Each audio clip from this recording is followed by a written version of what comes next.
So if you're not familiar with this, you'll just have to press the got it just to accept the recording as well. So welcome everyone, it's lovely to have you here. Myself and Sarah will do a little bit of an introduction kind of shortly, but just as I'm speaking, my name is JK and I run a company called Where the Mind Grows, and I co-facilitated today. So just some practical things, please do make yourself comfortable, as Sarah's mentioned, to keep ourselves on mute, but we will have opportunities to contribute at different parts of the session as well. For those of you that want to adjust your view, you can also take yourself off the screen by just clicking on those three dots at the top of your icon and remove yourself from it, and that can be quite good in terms of not distracting us or just keeping our energy levels up on an afternoon as well. So welcome to this webinar this afternoon, and I'm just going to click through. So I'll do a little bit of an introduction about myself, and then Sarah will also do her introduction as well. So as I mentioned, my name's JK. I have some coaching organisations, and I coach individuals and teams out in nature, so very much focused on workplace well-being, regenerative businesses, and helping people to get the best out of life and be kinder to themselves and the planet as well. And Sarah, I will hand over to you just to do your intro. Thank you, JK. Yeah, so I'm Sarah Spencer. I'm the founder of Think Like a Tree, and also the author of Think Like a Tree, The Natural Principles Guide to Life. I've had quite a varied background, including a legal representative for refugees and asylum seekers. Then I did a lot of work with local community social enterprise called Whistlewood Common. I was the founder and director and lead permaculture designer of that. I've done extensive sort of permaculture studies, including diploma. And really I came to Think Like a Tree via permaculture, but also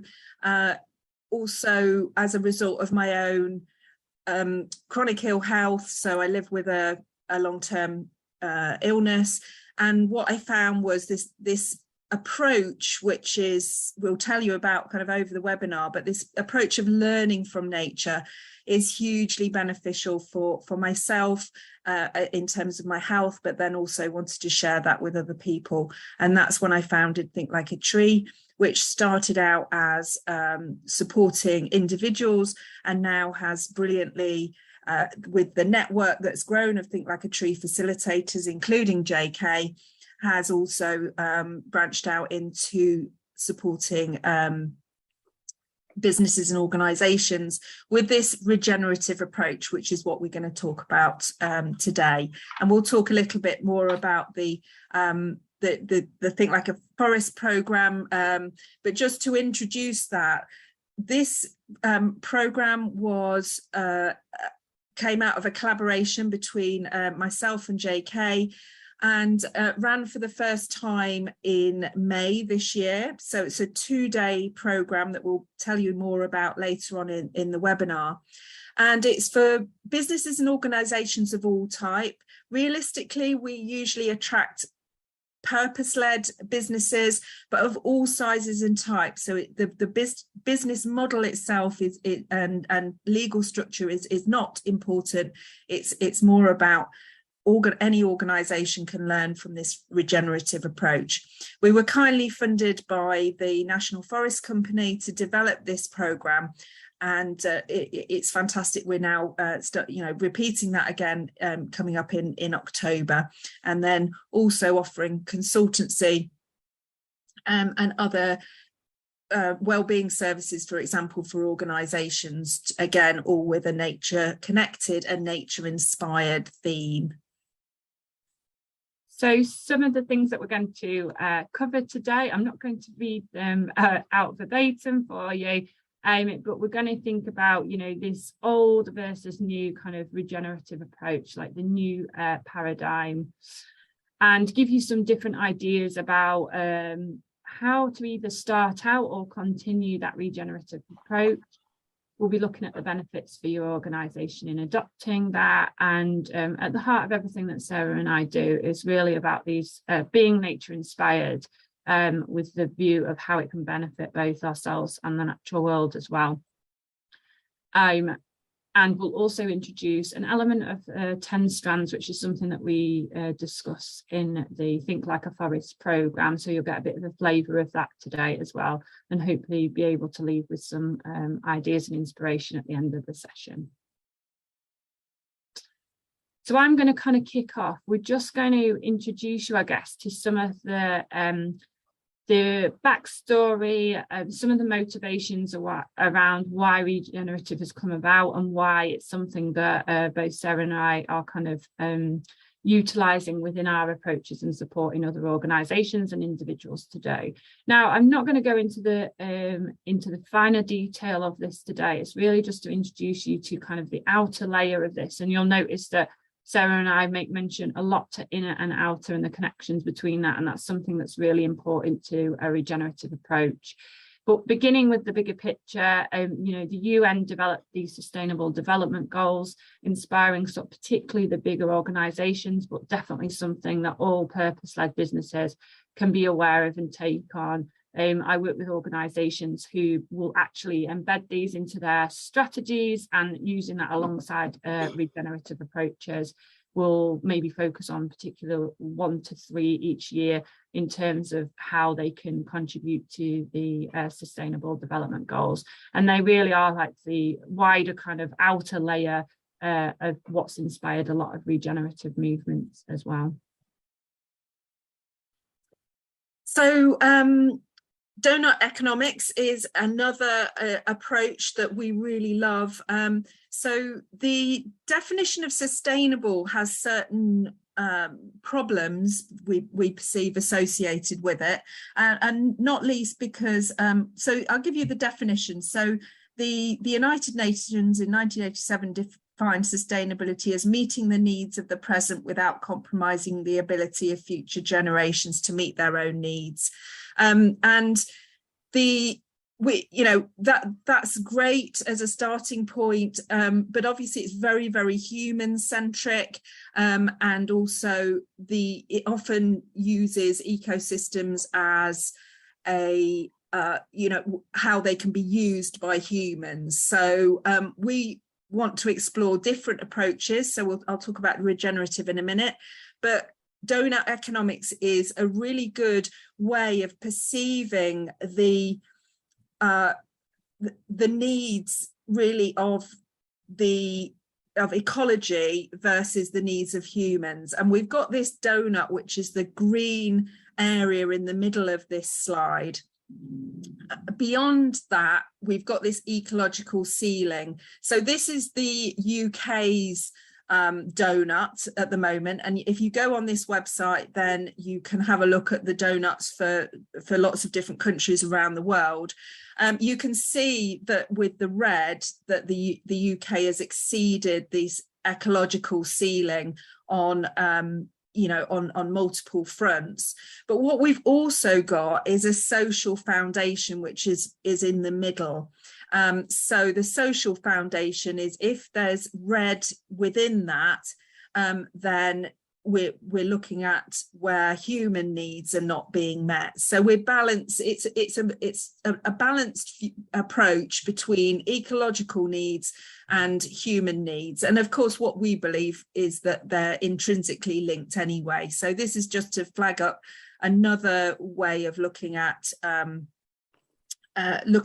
economics, but also much wider. Really, it applies to the whole world. So what's regenerative? So regenerative living and working is what we call the latest next big thing, but it's got a 3.8 billion year track record. So nature has done a huge amount of research and development over 3.8 billion years, and has come up with many creative ways to solve problems. And what we find is that there are common principles across nature, and they're the kind of rules really for what it is to be successful. And so regenerative means learning from those rules that allow all living beings to thrive. And these are things such as like healthy growth rather than exponential growth that our current economic models require. Things like adaptability, resilience, living with purpose, valuing diversity, recycling energy and materials, and fundamentally being good ancestors. So we've also got obviously this future perspective, as we saw with the SDGs, the definition of sustainability. Then we've got this good ancestor principle. Overall, regenerative practitioners create conditions conducive to life. So what nature does is creates life, but also creates conditions conducive to life. So what we want to do is set up those conditions across various different disciplines. And then what we find is that life emerges. And because obviously humans are animals, we're living beings, then the same principles, if we get them right, apply to us as apply to the rest of the living world. So there are many different regenerative disciplines such as permaculture, biomimicry, systems thinking, regenerative leadership, regenerative agriculture, and of course, indigenous practices. So, humans, our own ancestors were deeply embedded in these nature connected and learning from nature practices. And there are also indigenous peoples now who are operating according to those, and we need to be learning from them. And practitioners operate in all sorts of areas across the board. So business, economics, society, agriculture, well-being, you name it, there are nature-inspired practices. And here's just kind of a handful. We've got permaculture, which is my background, which is a design system, and it helps design intelligent systems which meet human needs while enhancing biodiversity, reducing our impact on the planet, and creating a fairer world for all. There are many, many definitions of permaculture, and it started out in the 1970s, learning from indigenous wisdom, but also then applying it to agriculture and horticulture. Since then, that's shifted, and permaculture is being applied across the board, really. And that's obviously where my own founding of Think Like a Tree came from. We've also got biomimicry. So there's a fantastic website called asknature.org. And biomimicry is predominantly associated with learning from nature for design, for architecture, for engineering, and for creatively solving problems by learning from the way that nature solves problems. And regenerative business, regenerative leadership, regenerative organizations. This is a fantastic movement of individuals and organizations who are applying these regenerative approaches to business. And Think Like a Tree, so that the organization that I founded is a network of facilitators, and we have solutions for individuals, for families and organizations, and businesses. And the core thread across everything that we do is that it's all inspired by nature. And we're really passionate about not only having this as a kind of ideology or a mindset shift, but very, very firmly rooted in the idea that it must be by connecting with nature that people can learn directly from the rest of the living world, and therefore it becomes very much like a democratic process that anybody who's near to a forest or a grassland or a seashore, whatever ecosystem it is, can learn directly from that and then apply that learning in their own lives. So I'm going to talk to you just briefly about the frameworks that we use, and just as Sarah mentioned some of the sort of approaches, it also weaves in with things like eco-psychology and nature relatedness. So a lot of the experiences that we're having when we're becoming more regenerative and we're connecting ourselves and understanding, I always talk about nature being a co-facilitator in all that we do and learn. But these 4 frameworks are really helpful in terms of you as a business owner or an organisation that you work for, aligning yourself and your regenerative approach. So we always will explore the self, the individual, and both inward and outward in terms of your individual self. You've then got this kind of ecosystem of the team and your organisation. And also, we like to encourage people to actually understand themselves as part of those wider ripples. Now, those wider ripples might be your family members, your community, the actual office place, the sense of space and place that you are in, and that part of the community.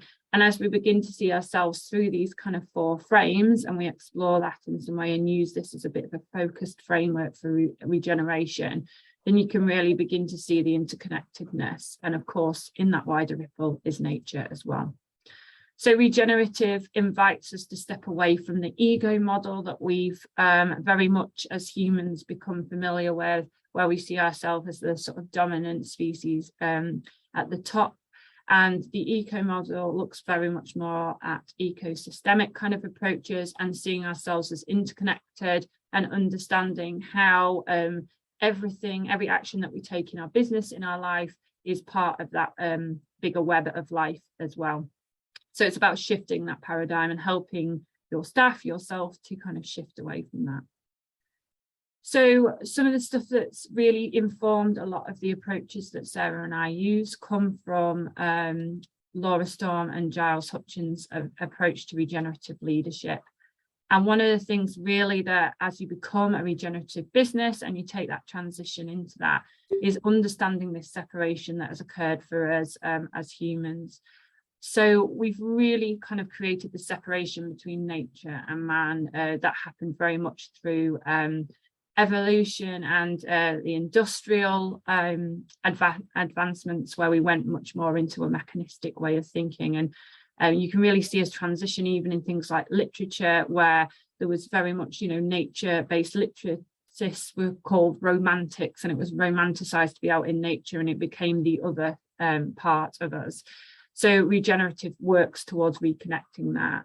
We also saw a massive separation as things developed between the masculine and feminine. And we're not just simply talking about gender here, but we're thinking about the feminine elements of us that are creative and sort of explorative, and masculine kind of aligned to systems and processes in that way. And as things got busier and we got busier and things got more hierarchical, we also got separated between the inner and outer parts of ourselves. And in doing so, we have separated those left and right brains. So we've got very much more into processes and systems, and away from the kind of creative and connected. And so regenerative really looks at how can we reconnect, how can we realign some of those parts of ourselves as well. So just to kind of give you a bit of a visual, again, this source is from Giles Hutchins and Laura Storm's book, Regenerative Leadership. And in the most simple visual terms that we can do in an hour-long seminar, this is really to explore how the processes that you can kind of go through, and as you transition into regenerative, we go away from the kind of hierarchical, and we'll give you some examples of some models that actually help to think about this living systems logic, where everything's interconnected, and both within your organization and externally to your organizations, we can learn from nature, and we can begin to remodel the way that our organizations work and your teams work together for a number of regenerative reasons. So regenerative businesses, really, they see nature as the expert. Nature's kind of like the silent chief exec or your board of trustees that's helping you to kind of teach and learn and evolve. Regenerative businesses also see the organization and team as an ecosystem. So if this is the first time that you're thinking about your organization, your team, your family members, your community in this ecosystem kind of way, just invite you to kind of really draw on that and think about that interconnection and how we all can kind of support and enhance each other as well. So I'll pass over to Sarah. Fabulous.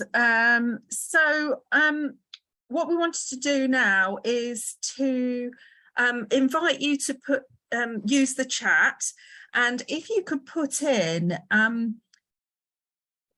thinking about the challenges that you and your organisation are having at the moment, and could you write in the chat think of two different challenges.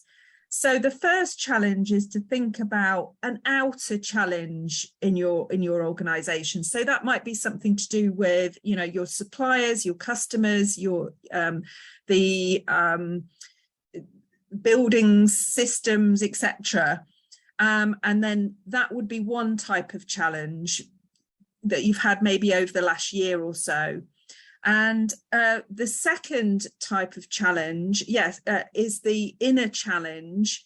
So think about a challenge that your team and people are having at the moment, and include that in yourself. So a kind of inner challenge for your team, people, and yourself. And within regenerative leadership, we are really encouraging people to take that step to see that inner journey as important as the external factors. So I'll just give you a few minutes to write in the chat your outer challenge that your organisation is facing at the moment, or an outer challenge that your organisation is facing at the moment, and an inner challenge.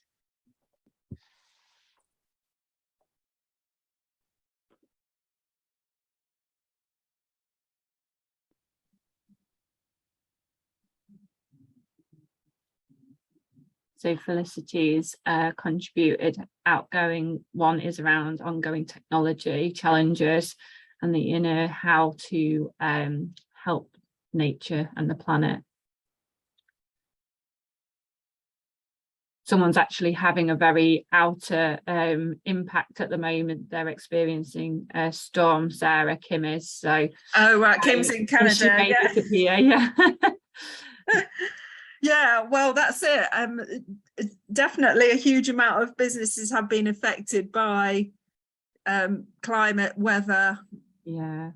Bitu said that outer ones are sort of local governance issues, which I think comes up a lot. And Deborah, securing big deals in a fast growth, so needing to keep up. So yeah, that constant like flow between energy and speed. Deborah, definitely. So Mitch T, outer challenge. Oops, just jumping. Sorry. Competing with similar suppliers for limited customers. Yeah, definitely, like whether there's scarcity or abundance in your ecosystem and that competition. And then Ben's commenting, they're in a UK business, but quite serious exposure to services which we pay for in dollars. And then in a challenge, balancing business desire to deliver new products with capacity of team to actually deliver. So yeah, that kind of the difference between your aims, your objectives, your desires, your intentions, and how to enable your resources to thrive in those aims as well. And Wendy, growing a business and finding your inner rudder, love that. And finding self, yes, massively. Humans definitely seek for themselves much more than nature do. You don't see trees trying to figure out if there should be a river or things, do you? And Karen, lack of long-term thinking. Yeah, that's a really interesting one as well, actually. How we project ourselves into the wider space. No problem, Wendy. Yeah, I mean, one thing that we do on that specific point in the Think Like a Forest course is actually to encourage that long-term thinking, that much longer perspective. And I think it opens up a shift in mindset, because we're so used within business timescales, economic timescales, government election cycles. It's all short term. And what regenerative businesses do is actually expand that timeline. So with the underpinning of strong values, then that can allow that kind of longer term thinking, and therefore much more kind of creative solutions can emerge rather than just being bounded by the next deadline that's coming up. Absolutely. So thank you for those contributions, and I'm sure you've got plenty more where they came from as well. So I'm just going to cover a little bit about why you might want to be or explore regenerative. Well, you're already here, so there's obviously some curiosity, or you're already on the pathway to that as well. So here are just some of the reasons why you might be looking to do that. And you might find that actually they're quite aligned to some of the points that people have already made. So it is about future-proofing. As Sarah's just said, it's about enhancing your horizon, like growing your perspectives really, and that can happen in lots of different ways. Improving your communication. So if we use that analogy of the woodland and the mycorrhizal fungi, for those of you that are not familiar with that analogy, that we have this world wood connection, of web underneath the ground made by fungi that does everything from passing information through effectively to supporting and nourishing the ecosystem that is in the woodland. So the regenerative approaches and the way that we learn from nature does improve communication, because communication in the natural world is done both constantly, but with that long ability to live and thrive in mind. Regenerative embraces the innovation and the creativity. We've already talked about that separation from kind of our creative sides of our brain. So it's bringing back innovation and creativity. And rather than aspiring to the things that we want to do, it's thinking about like what is the ecosystem and what's the quality of our soil and how do we nourish that? How do we improve that? Regenerative approaches also improve well-being because they're looking very holistically at the species, that being us, our team members, our colleagues, our organisation within the ecosystem, and finding ways for everyone to self-regulate, but also collectively regulate as well. It creates dynamic systems and processes that aren't necessarily linear, that as we saw in that diagram before, they can be very kind of complex, but also effective in that complexity. Sometimes when we're trying to do linear, when we're faced with change and uncertainty, then that can be really difficult. So regenerative looks at that ability to regenerate our systems and processes. And it definitely increases resilience because of that. It enables you to align your values. So some of you had said, those inner stuff about doing more for nature and the planet, about being sort of true to our values, and it's helping us to create more sustainability and regeneration. And there's lots of evidence out there, some examples that we talk about on the Think Like a Forest programme as well, and one that we'll give a nod to today. But actually that all of this is helping us to be more productive because we're ever evolving in our ecosystem, that being our organisation or your team members, and that effectively is keeping us more productive in what we're doing. So a regenerative business is a transformation. You might be sat there now thinking, gosh, this sounds like a long journey to kind of embark on, or you might be in the midst of already changing that approach already and being very much living in it. And perhaps your challenges are more about how do you get your customers, your stakeholders, the other people in your ecosystem to embark on that regeneration and be part of the visions and values that you have already as well. So we're going to talk to you a little bit, as I mentioned, just about introducing one of our 10 strands today. Now, I'll pass to Sarah kind of in a moment, and I'm sure you'll explain kind of our journey through to these 10 strands, Sarah, and kind of then we'll look into one particular today. Thank you, JK. Yeah, so with studying regenerative leadership, regenerative business, and a wide variety of different nature-inspired disciplines, then what we wanted to do is draw together the key strands really that would be most helpful for organizations to embark on that journey themselves, and that's both that inner journey and that outer journey as well. So what we wanted to do was we identified 10 that we see across ecosystems. So the important thing is, when we're bringing these ideas into being, is can we observe them in nature? Are these nature's keys to secrets to success? And then how can we learn from those for our own businesses and organizations? So JK and I sat down and we came up with these 10 strands, and if you want to dig in more into the 10 strands, then you can obviously come on the Think Like a Forest course, where we explore them all in more detail, but also have a look at the website if you want to know what they are just initially to start with. But so we just, because we haven't got time to go into all 10, we just wanted to pick out one, and it seemed to be the one that kind of perhaps was most relevant at the moment. So this strand of adaptable and responsive to constant change. So we see this in nature all the time. So the climate, the environment is always static, always dynamic, never static. And the living world is adapting and responding to that constant change. And I think in human terms, as a mindset, we've become so wedded to this idea that we must be able to control everything, that as humans we've got this supreme power and that we need to dominate and control, and it really is not realistic. And obviously when we have things like pandemics arising, then it becomes very obvious that humans cannot control everything, and to a certain extent we have to embrace that dynamism, that constant change. But what we can do is respond in ways that ensure that we're more able to adapt and more responsive to any opportunities that arise out of that change.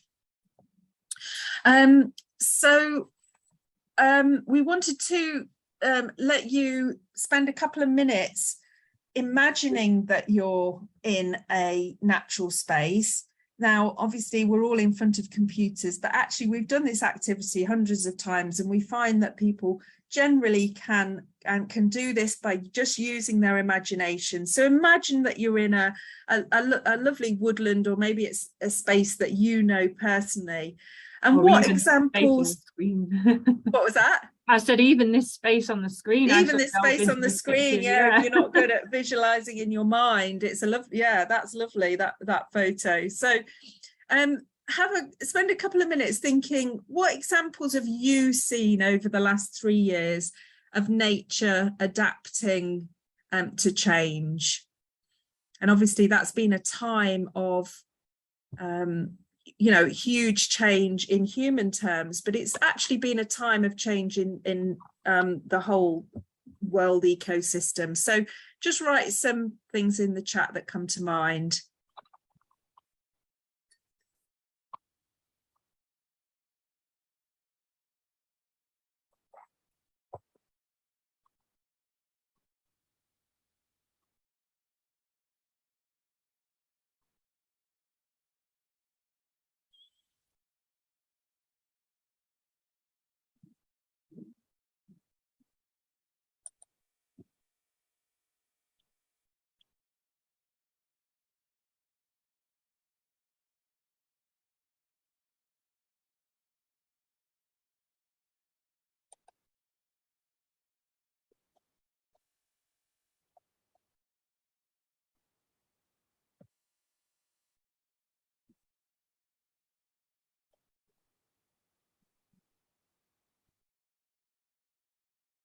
Yes, Nicolette's saying birds bathing in shallow flood water.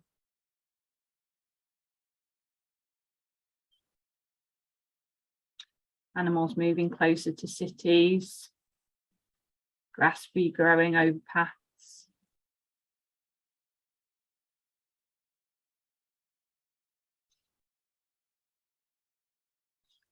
Moving a plant the bees liked, then soon learnt where the plant had been moved to, and went to the new spot instead. So yeah, really. Oh, that's nice.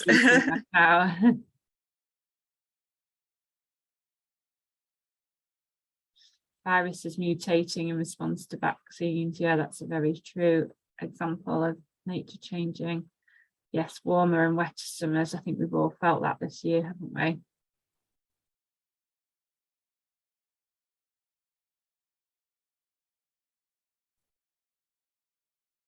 I noticed, when we had the lockdowns, that the birds, and this was something that was subsequently sort of proved by some research, the birds changed their song, and they didn't have to, they weren't having to chirp above the sounds of airplanes and road noise. We don't have much road noise here, but we do have planes, and I definitely noticed the difference in the birds. Yeah.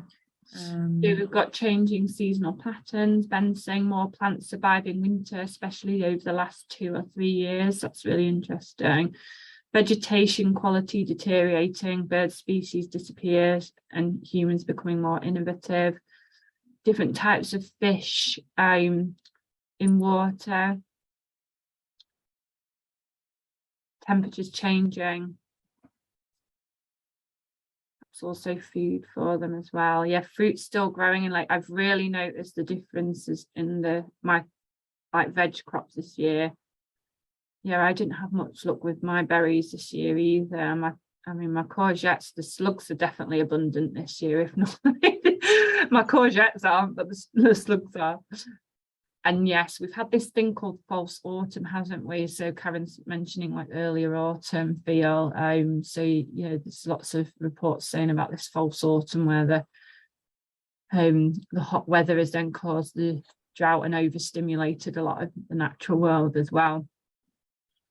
Fantastic, thank you. So what we'd like to encourage you to do is to do this exercise of observing nature. I mean, it sounds like we've got a pretty nature connected bunch in the room actually, but if you're noticing nature, then you're going to have improvements for your own well-being and increase that sense of connection with the rest of the living world.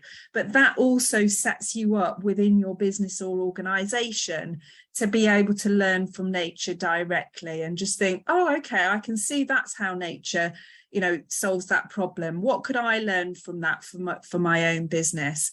And I want to give you an example of a case study. Now, there are case studies of regenerative businesses of all types. So this is not restricted to service industries by any means whatsoever. It can be any type of company. It can be any kind of legal structure as well. But this Birdsong Community Care Company is a fantastic case study because they were founded in 2006. I'll give you a bit of a background. So since 2006, they currently employ 11,000 nurses, and they're purpose driven, but they're actually a privately owned company, and their purpose is to help people live meaningful, autonomous lives. So that seems quite straightforward.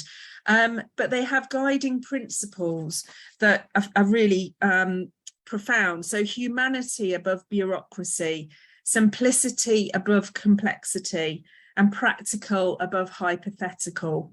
And perhaps just those 3 guiding principles, we can automatically, if we've got any experience of the health service in this country, or maybe an organisation that is overly ideological or research driven above practical, then we can automatically see that although these guiding principles seem pretty much common sense, that they're not being carried out in the majority of non-regenerative organizations. So the outer factors, I've drawn out a few outer factors that allow them to be adaptable. What is it that allows them to be adaptable and responding to change? So we're sticking with thinking about that strand that we talked about, being adaptable, to constant change. So with the outer factors, so non-hierarchical, they've got a network of teams without managers. So as their teams grow, as each team grows to 12 people, then it splits. So then you have 2 teams of 6. So they also are responsible, that each team's responsible for training, hiring and firing, their scheduling, and they've got, it's place-based. So each team's responsible for a specific neighbourhood, which obviously allows them to respond to changes that happen in that particular location. Their headquarters is just 0.4% of the workforce, and they've just got 2 directors. So this decentralized approach allows them to be really responsive. But they're connected by this technology, which allows communication, knowledge sharing, and creating alignment, so that although each team is autonomous, they have alignment across all the different teams. And if somebody if the team has a question that they can't answer just within their team, then they go to Buurtzorg Web and then ask that question, and another team will help them out. And they have what they call an onion model. So the nurses create networks around clients. So the client is in the center. They are the Buurtzorg nurse asks them about their interests, their networks, their family, but then looks at what other support networks there are available locally, and that's both health within the healthcare services, but also within the community and other non-governmental provision. So creating this sort of onion of rings around the client.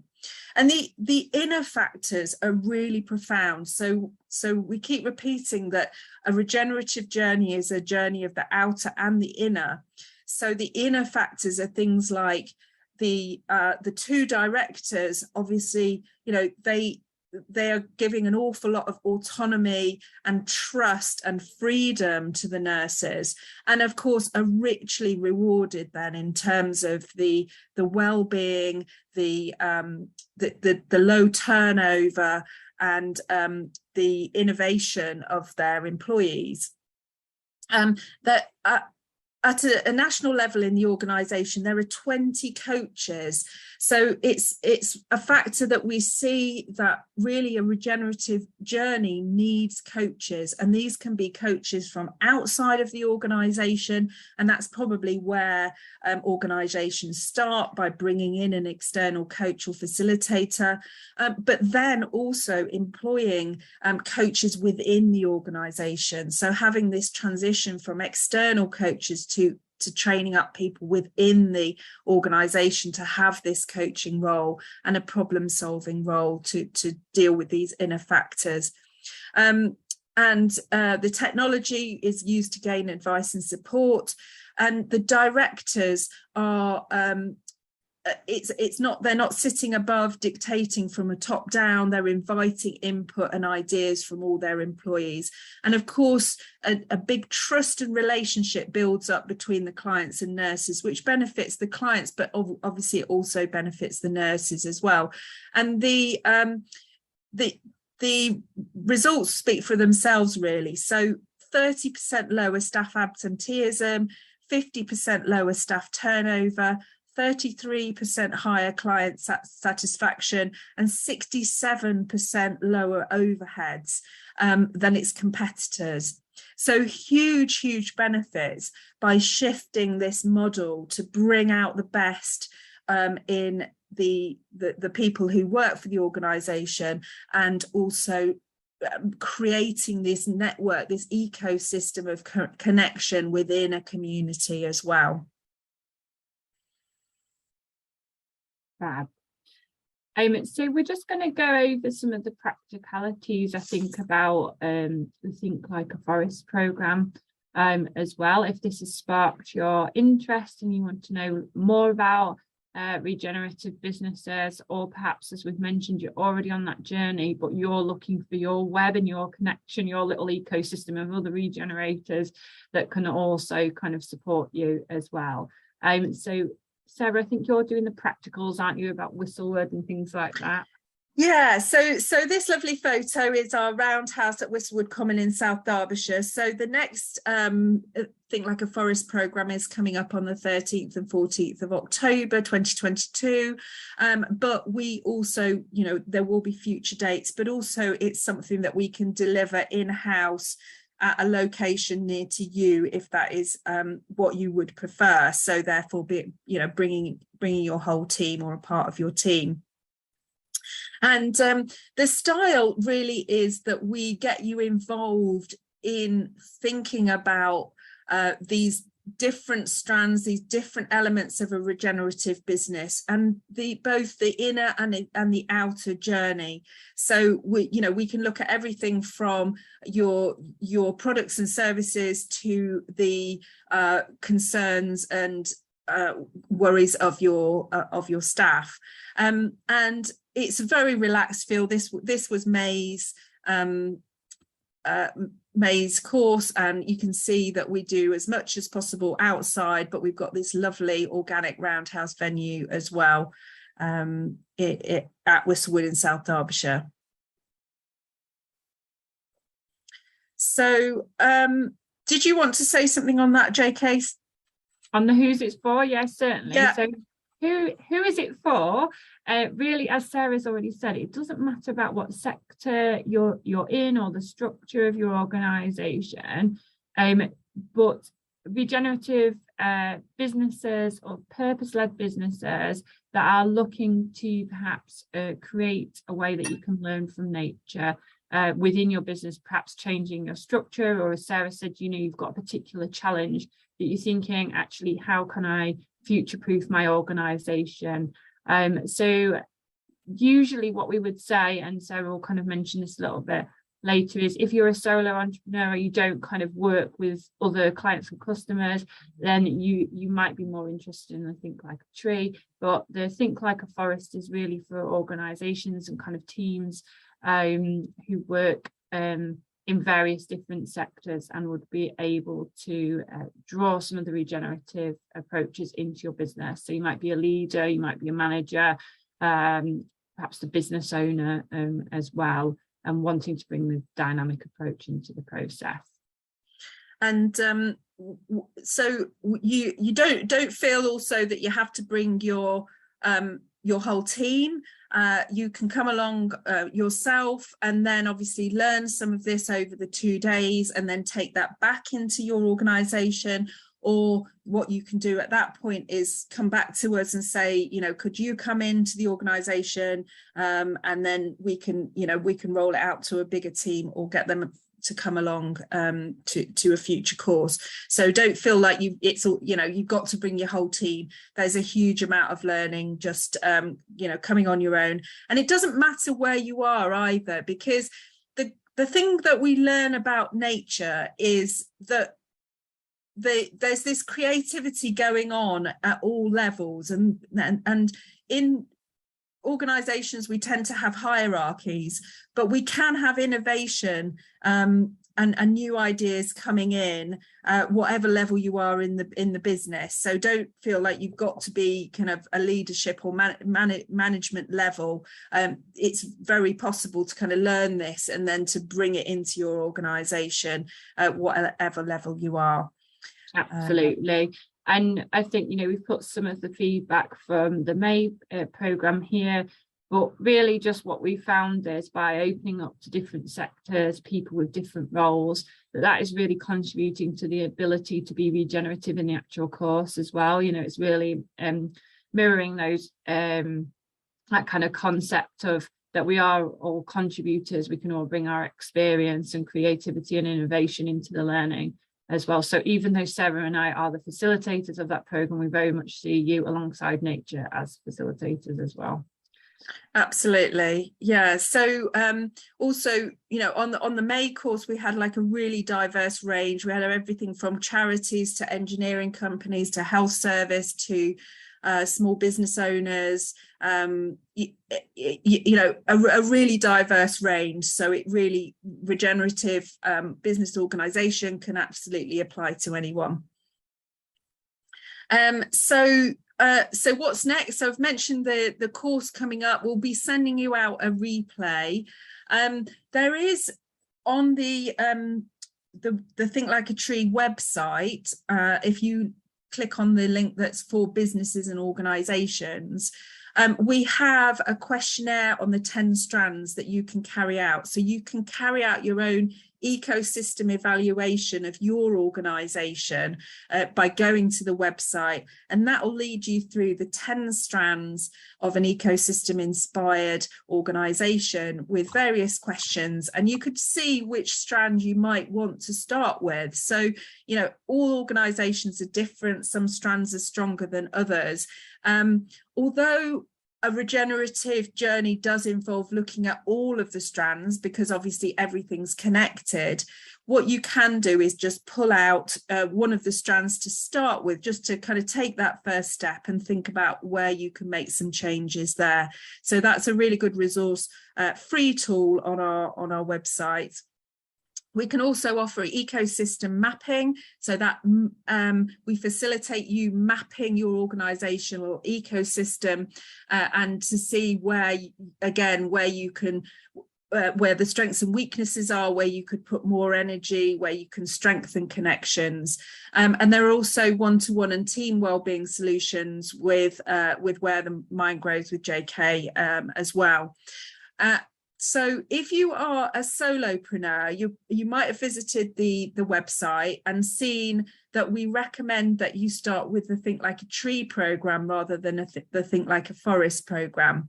And that's because although obviously you're running a business as an entrepreneur, in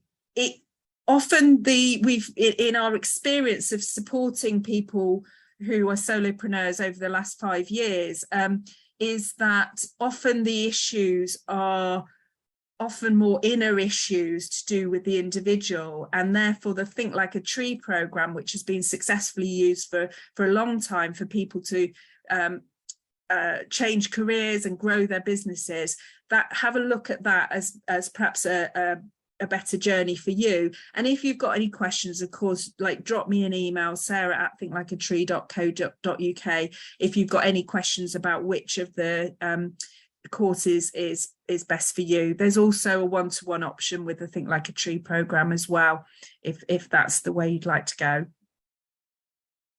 So we're going to stop recording in a moment, I think, and then you've just got an opportunity before we wrap up. Obviously, if anyone has any questions or comments that they want to share with us at all, probably the best way then to do that once we have stopped recording is just for you to, if you don't want to speak out loud, you can pop them in the chat. Or we'd love to see your faces, and you can take yourself off mute if you wanted a question as well. So Sarah, I think you're just going to